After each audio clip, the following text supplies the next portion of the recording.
होने के बाद धरती में कभी कभी अपने आंसू बहते जाते, क्योंकि खेल रचाई इंसान के जीवन में प्राणी जगत के लिए। और देवी सीता माँ ने सिर्फ उन 14 साल में एक लड़ाई थी, जो लड़ाई भगवान राम से जुड़ी, महाराज रावण अहंकार से जुड़ी वो लड़ाई थी। लेकिन लड़ाई में भगवान राम की जीत हुई। लेकिन माता जब धरती पर आए, उनके वो तो धरती की माँ है, फिर भी जब प्राणी हिसाब से आए तो सिर्फ वनवास में आंसू बीते गए, और जब वनवास से लौट आए तब भी उनके जीवन के लिए खेल रचाई गई, शायद फिर से उसे आंसू बहा देनी पड़ेगी। क्योंकि एक तरफ वनवास से लौट आना, फिर सारे छोड़ जाना, भगवान राम को छोड़ के कई चले गए।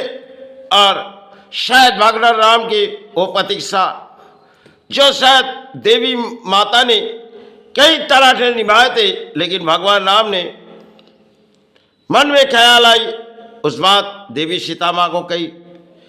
सब कुछ एक इतिहास के पत्ते हमारे लिए छोड़ गए, क्योंकि काफी समय जब वनवास में आंसू बहते गए, जो आंसू शायद उनकी आंखों के आंसू बहते जा रहे, और जब धरती की माँ इस धरती पर पधारी, तब उनके आंखों के आंसू जब गिरते जा रहे, भगवान ब्रह्मा जी ने हर इस धरती के गुरु होते हुए फिर भी वो देख रहे, जो इस संग में हम तो जा नहीं पाएंगे, और वो चले वनवास में।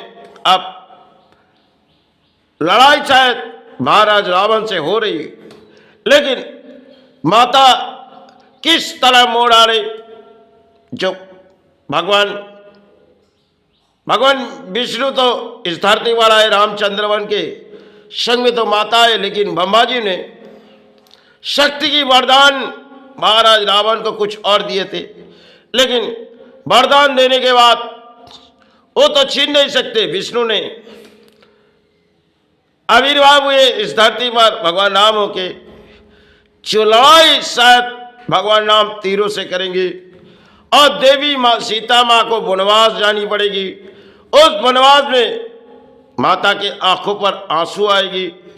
ये रचाई वाल्मीकि ने खेल रचाई, जो शायद इस धरती पर जब माता आएगी, तब माता के आंखों के आंसू भगवान राम मीटे भी जाएंगे, लेकिन फिर से भगवान राम सारे अयोध्या जाएगी, फिर माता फिर कहीं चले जाएगी, और फिर हम सारे होगी। क्योंकि गुरुदेव फिर से उसे सारे शक्ति की वरदान भगवान राम को दिए, फिर माता को संग में संतान पाली। क्योंकि माता ने गुरुदेव शायद तो ही मिली, फिर से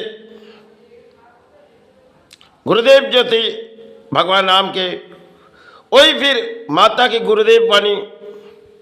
क्योंकि माता ने संतान को किसी तरह उस जगह पल लिए, अब संतान को किसी तरह शिक्षा देके किसी जंग के तरफ लड़ाई लड़ा लिए। एक इतिहास हमारे लिए रामायण है, जिनमें कई कहानी है।